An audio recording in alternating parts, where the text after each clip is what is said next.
Benarkah PKB tidak akan mengusung Anies Baswedan di DKI Jakarta? Bagaimana dengan PKS? Apakah juga akan mengusung Anies Baswedan di DKI Jakarta? Partai Kebangkitan Bangsa dan juga Partai Keadilan Sejahtera akan menjalin koalisi di Pilkada DKI Jakarta. Hal ini dilakukan karena perolehan kursi dari kedua partai tersebut bisa untuk mengusung calon gubernur dan calon wakil gubernur. Syarat minimal untuk mengusung calon gubernur dan calon wakil gubernur yaitu 22 kursi. Sementara perolehan dari PKB yakni 10 kursi dan juga perolehan dari PKS 18 kursi.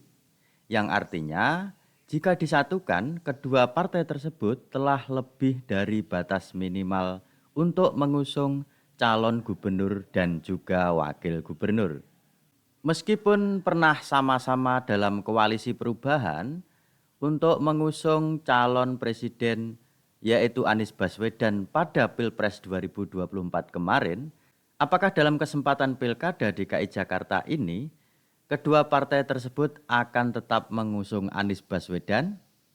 Sebelum kita simak lebih lanjut, apakah beras masih aman rakyat? Yang Banten gubernur banyak. Salah satu yang nama yang muncul ada Airin dari Golkar, ada Ratu dari Independen, ada DKI ada Zaki, ada Ida Fauzia, ada lagi 3 orang. Yang Jawa Barat untuk gubernur internal, untuk bupati berapa jumlah bupati Jawa Barat? 27. Sekarang yang hadir 138. 27 kabupaten yang daftar 130.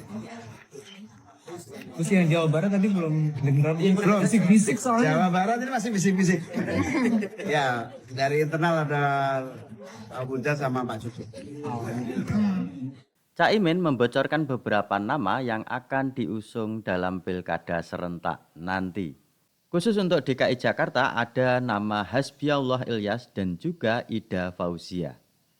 Dan kalau kita simak tadi, ternyata tidak ada nama Anies Baswedan. Benarkah PKB tidak akan mengusung Anies Baswedan di DKI Jakarta? Bagaimana dengan PKS? Apakah juga akan mengusung Anies Baswedan di DKI Jakarta? Ya, nanti Pilkada Jakarta kita usahakan dari internal PKS, adalah nanti. Ya. Bisa ada beberapa nama, ada Saiful Iman, ada juga Pak Saihu, ada Pak Mardani. Ternyata dari Partai Keadilan Sejahtera atau PKS akan mengusung kader dari internal partainya sendiri.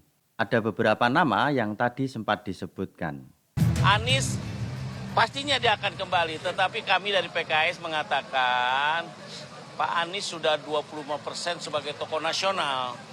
Kasih kesempatan sekarang Anies mengantarkan orang PKS untuk menjadi. Terkait dengan PKS mengusung Anies Baswedan atau tidak, ternyata PKS justru minta tolong kepada Anies Baswedan untuk menghantarkan PKS dalam pilkada kali ini atau tahun 2024 ini. Kayaknya ini nagih janji ya. Berbeda pandangan dengan Partai Keadilan Sejahtera atau PKS yaitu Nasdem atau Partai Nasdem. Menurut Nasdem, Anies Baswedan masih dipertimbangkan untuk diusung menjadi calon gubernur DKI Jakarta. Pilkada DKI memang kita lihat nanti. Tadi bicara dulu. Oke. Mas Anies lagi Pak, Ya? ngusung Mas Anies lagi nggak Pak? Ya, Sama... probability ke arah itu masih ada aja. Oke, Cuman kita perlu masuk ya. pengkajian, ya. Oke siap, makasih Pak. Selain nama-nama tersebut, masih banyak lagi nama-nama yang muncul akan maju pilkada di DKI Jakarta. Di antaranya dari Partai PDI Perjuangan dan juga Golkar. Dan nama-nama tersebut merupakan nama yang sudah dikenal tingkat nasional. Ada beberapa pakar yang menilai bahwa nanti di Pilkada DKI Jakarta tahun 2024 ini tidak kalah menariknya dengan Pilpres 2024. Karena nama-nama yang muncul untuk maju di Pilkada DKI Jakarta ini merupakan juga tokoh-tokoh nasional. Wah, ini sangat menarik ya bagi kita. Kalau P3 menginginkan Mas Sandi untuk maju di Pilkada DKI gimana? Ya tentunya harus ada pertimbangan-pertimbangannya ya. Saya akan nanti konsultasi dengan pimpinan. Tapi pada intinya karena pernah mengikuti proses Pilkada di DKI, saya punya banyak masukan. Dan kita juga perlu memastikan bahwa DKI pasca pindahnya ibu kota ini bisa menjadi daerah khusus yang bisa membuka peluang usaha dan lapangan kerja dan memberikan kesejahteraan kepada masyarakat. Ya tentunya harus ada pertimbangan-pertimbangannya ya. Saya akan nanti konsultasi dengan pimpinan. Tapi pada intinya karena pernah mengikuti proses Pilkada di DKI, saya punya banyak masukan. Dan kita juga perlu memastikan bahwa DKI pasca pindahnya ibu kota ini bisa menjadi daerah khusus yang bisa membuka peluang usaha dan lapangan kerja dan memberikan kesejahteraan kepada masyarakat. Baiklah rakyat, silahkan jika ada pendapat lain, tuangkan dalam komentar. Atau mungkin pandangan Anda terkait dengan tokoh-tokoh atau nama-nama yang muncul menjelang Pilkada DKI Jakarta. Bagi rakyat yang baru mampir di channel ini, silahkan subscribe.